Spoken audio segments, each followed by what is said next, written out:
In 1983, after Neil Young's most controversial album to date, Trans, had been released, a successful solo tour promoting the album had come to an abrupt end in the spring, as Young had basically had a nervous breakdown. The rest of the tour dates were cancelled, and Young went on vacation, going on a boat trip with some friends. In a nostalgic frame of mind, Young and his buddies reminisced about the old days, the early days of rock and roll, Alan Freed and Elvis Presley. It was an enticing and intoxicating change from the rather dystopian sci-fi concepts he had been immersing himself in with Trans. When he got back to his ranch, on April Fool's Day no less, he recorded a bunch of extremely retro 50s style numbers, including some covers like Elvis's Mystery Train and That's Alright. Excited by the idea of yet another musical direction in which to turn, he assembled some of these songs with a bunch of other songs that he'd recorded back in Nashville in the middle of his solo tour in January. That material had been straight up country, recorded with many of the same musicians who had played on Harvest and Comes a Time, such as Ben Keith, Tim Drummond, Rufus Thibodeau and Spooner Oldham, plus some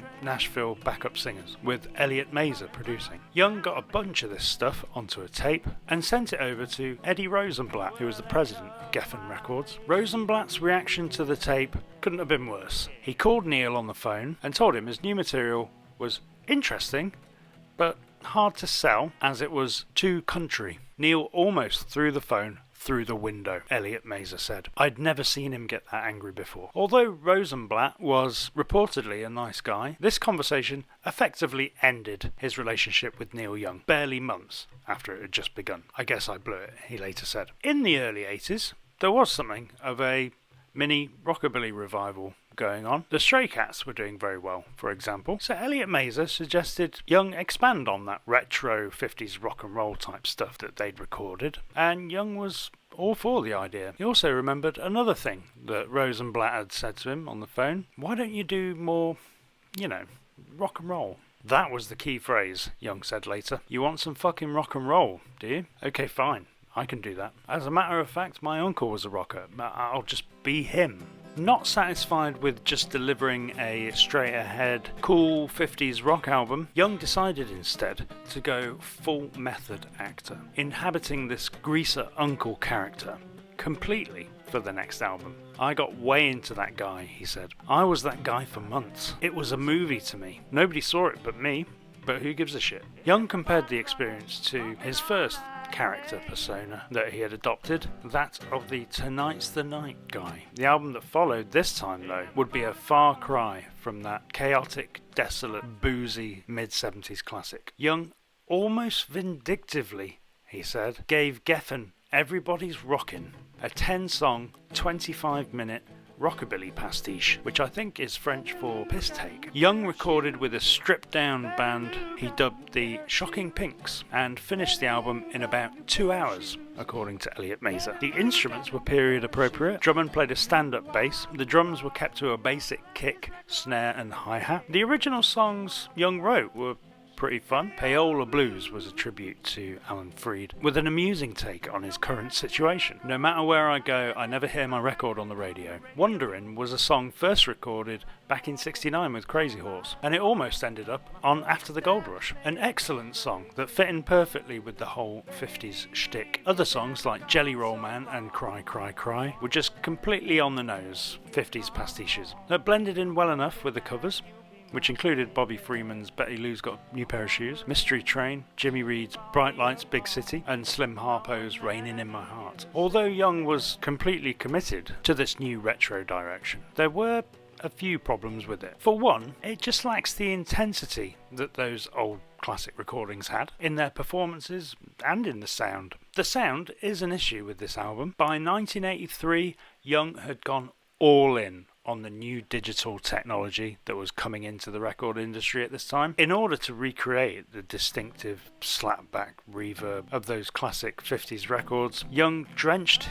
his recordings in the new Digital Reverb, which in 1983 was nowhere near as convincing as it sounds now. It gives the whole affair a thin, plasticky sound, whereas the original records, especially those recorded in Sun Studios, for example, had a tangibly organic and warm sound that had a real richness to it. Young was an early adopter of all things digital and was at this time still enamoured of all the possibilities that digital promised. So although he was making a 50s pop record, it still absolutely reeked of the 1980s. In fact, Young would go so far down the digital rabbit hole in the 80s that by the end of the decade he was sick of it and came out the other end as a born-again lover of all things analog. But that's still a long way in the future. Back in 1983, Everybody's Rockin' was foisted upon an unsuspecting public and was pretty much universally trashed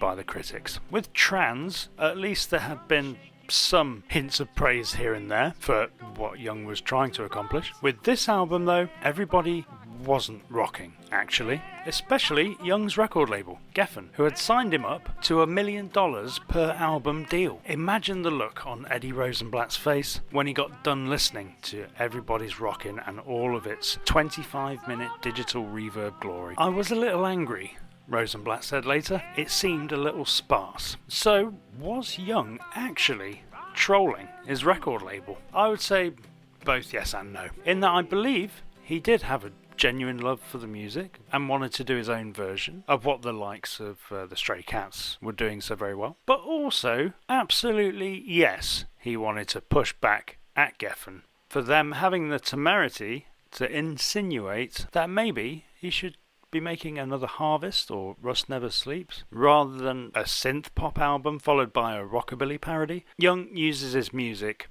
as a vehicle to express his emotions, sometimes directly and sometimes indirectly, as he did here with Everybody's Rockin'. The album may be the most passive-aggressive fuck you to a record label ever made, disguised as a fun 1950s party record. Pretty funny, actually, although it's fair to say that Geffen did not see the joke. What they did see was one of their major artists spaffing $1 million on another completely left-field genre excursion. It wouldn't be long before things came to a head. But before they did, Neil Young had fun making his very first music video. MTV was huge by this time, and even artists who had been around since the 60s were starting to accept that you had to have some sort of music video to put out there for public consumption. The video for Wonderin' was directed by Tim Pope, a young Brit who had made videos for Soft Cell, Altered Images and The Cure. He had no idea who Neil Young was. I thought he was this hippie fart with long hair who played at Woodstock, Pope said later. I was very into punk and we were against all that sort of shit. Young met Pope and picked him up in his 1957 Buick Special in Malibu and drove him around Los Angeles to show him the sights. He said, "Hey, do you fancy getting some Kentucky Fried Chicken?" That was the last thing I thought Neil Young would do. I thought he'd be a fucking vegetarian, Pope said later. Young also shocked Pope by simultaneously mixing his album over the phone whilst driving, as well as listening to Pope pitching him the idea for the video. Then Young screeched the car to a halt in the middle of the freeway to do a U-turn to go and get a bucket of chicken. The video was filmed at slow speed and then sped up to give the impression that Young was in a different time dimension to the rest of the world, which maybe at this time he was. After Everybody's Rockin' was released in July, Young went back on the road to continue the previously abandoned solo tour. This time, however, he would bring out the Shocking Pinks for an encore. After a while, the band started to get more and more involved in the shows, and like the Tonight's the Night tour, Young doubled down on the shtick, enlisting his wife Peggy to be part of the Pinkettes, his backing singers. They all got into character so well, they actually became a real band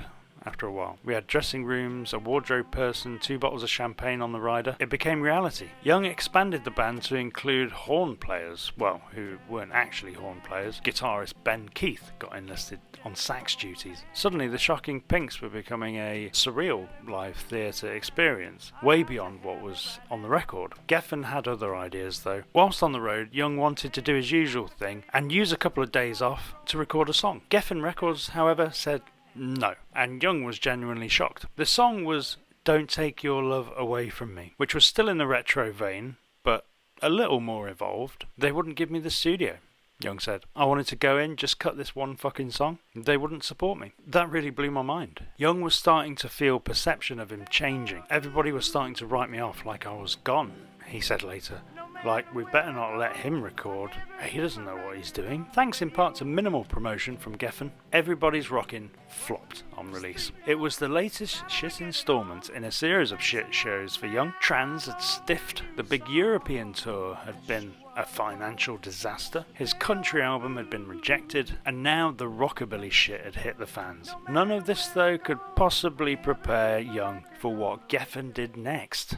They sued him. Since Trans, there'd been little or no communication between him and David Geffen, and the president of Geffen, Rosenblatt, had blown it with Young, ever since telling him not to record any more country songs. David Geffen actually felt that Young was, in fact, trolling him by handing in purposely substandard music. Neil's given me all these esoteric albums to fuck with me, he said to Young's manager, Elliot Roberts. Roberts said Geffen actually said to him, listen, you got to talk to Neil and get him to make the Neil Young record. We all know he can make at will. Why wouldn't he make it for me? Geffen genuinely thought Young had a ready-made Harvest or After the Gold Rush in his pocket that he could just whip out at any time. One thing I could never tell Neil, or even talk to him about, Roberts said later, was what he should record. Roberts said that even an inkling of a suggestion was enough to put Young off. If you just said, wow, that sounds like a hit single to Neil, not only is it not going to be the single, it's off the album. So Roberts had no desire to even attempt to rein Young in, told Geffen as much, and that's when Geffen filed the lawsuit. In November 1983, papers were served. They were asking for $3.3 million in damages, saying that the album Trans and Everybody's Rockin' were not commercial and musically uncharacteristic of Young's previous recordings. Geffen Records thought I was going to be a megastar, like Eric Clapton, Young said later. They didn't know the route I was actually taking. Young got delivered the papers one day when he was at home. The guy came right up to my door. He said, I thought it was pretty funny. But the reality now left Young in a tight spot. Geffen had backed him into a corner. Young and Roberts filed a countersuit, and for the next year or so, the artist and the label were at loggerheads. The music press, of course, loved the story. And it was, ironically, the best publicity Young had had in years. To get sued for being non-commercial after 20 years of making records, I thought that was better than a Grammy, Young said in an interview in 1985. The situation had other ripple effects also. A few years later, R.E.M. said they chose not to sign with Geffen because of this situation. Great publicity, with Geffen the clear villain in the story, but behind the scenes, Young was now at a crossroads. He was under pressure to downsize, sell his cars, trains,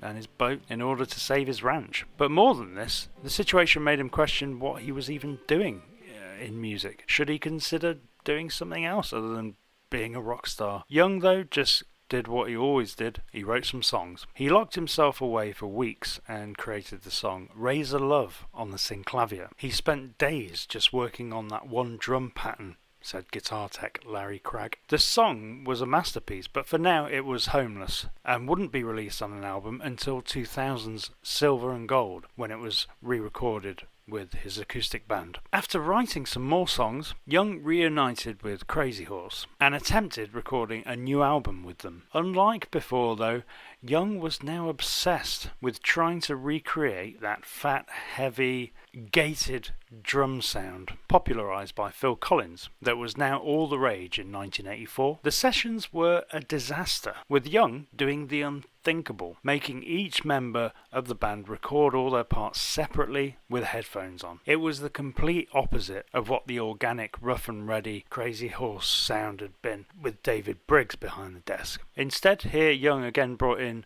Harvest producer Elliot Mazer, and it wasn't a good fit. Things went badly until one day Young lost his shit, threw a guitar at the wall, and told everyone it was over. And no new Neil Young album came out in 1984. Young and the Horse did, however, play a couple of absolutely incendiary live shows at the Catalyst in Santa Cruz that February. Taking out their frustrations on stage resulted in the most hopped up and energetic music Young had made since Rust Never Sleeps. The gigs were bootlegged on an album called Catalytic Reaction and contained superior versions of songs like Violent Side, which would come out later on the Landing on Water album a couple of years later in a much more neutered form. The Catalyst stuff is explosively good, and I highly recommend seeking out those live recordings. This was probably the stuff that Geffen had been wanting all along, but in typical Neil fashion, this wild, monstrous version of Crazy Horse only lasted for those 2 nights in Santa Cruz. Further attempts to record the band in the studio again resulted in complete failure, with Young continuing his obsession with trying to recreate the sound of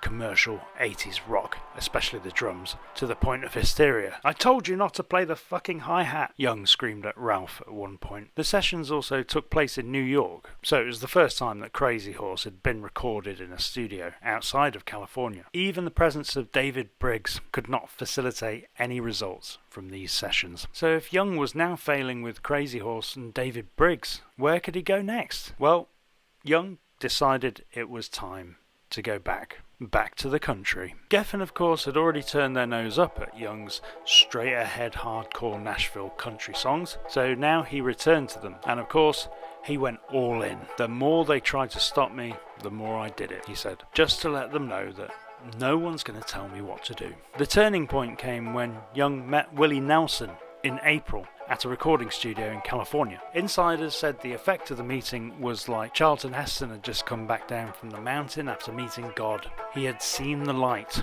It was time to get back to the country, back where it all began. As we know by now, Neil Young does not do anything half-arsed. So Young was about to go more country than at any point previously in his career, and if Geffen didn't like it, that was going to be their tell shit. Because for his next album, Young would hook up with some of country music's biggest stars and would forego playing European football stadiums for Texan rodeo arenas instead. It was yet another musical twist in the crazy tale of Neil Young's wild journey through the 1980s. So make sure you stay tuned to this channel, as we'll be having a look at what happened next in the next video. Thanks for watching. If you've enjoyed this, please click the like and share if you want to. Subscribe to the channel. We've lots more of these types of videos. If you like Neil Young's music, well, this is a Neil Young tribute band channel, so you're more than welcome to stick around, listen to some of our versions of Neil Young's classics. And we've also got a Patreon if you want to join that. We've just started it. There's a few things on there which might be of interest. But yeah, thanks for watching. That's all from me on this one. Bye for now.